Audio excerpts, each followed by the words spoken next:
Hey, what's going on, everyone? We're going to be talking about foam rolling, specifically with the IT band. Now, a lot of people don't know what foam rolling actually does. Most likely what it does is just increase fluid transport into certain areas so you feel looser or warmed up. There's even these nerve cells that are kind of like coils that react to vibration. That's probably what's getting triggered and helping you feel like you're ready to work out.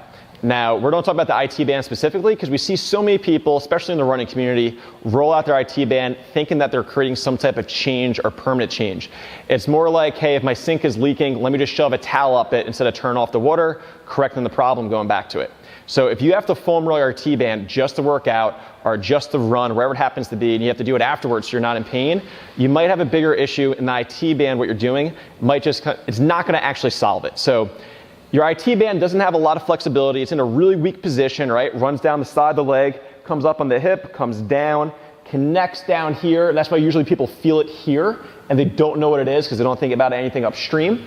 And we see people roll out hard, either a lacrosse ball, a foam roller. Now there's a bunch of fascia that comes in and connects all in there. So you might be getting some of your quad, some sides of your hamstring, or everything like that you might be working on, that's fine.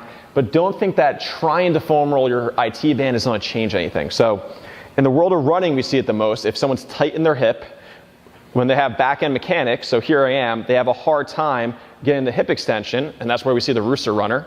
But that happens, their foot comes out to the side to compensate for it. And now if you just look at that angle at my knee, my IT band is going to get all jacked up.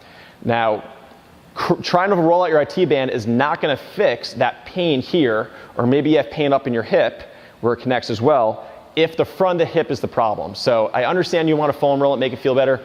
Cool, understand, but make sure we're working on that hip extension. Now, the other neat thing about if you're going to do CrossFit or you squat heavy if you get that pain, somewhere around 70% of your IT band connects to your glute. So if your glutes get tight, right? So think about squatting, going external rotation or deadlifting, that's going to pull on your IT band and you'll feel it here as well, all right?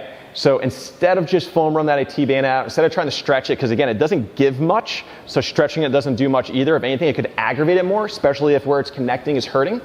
You're just inflaming tissue more. I'd rather see you take a lacrosse ball, foam roll your glutes light, all right? Or use a lacrosse ball to get in there. You can even cross your leg over.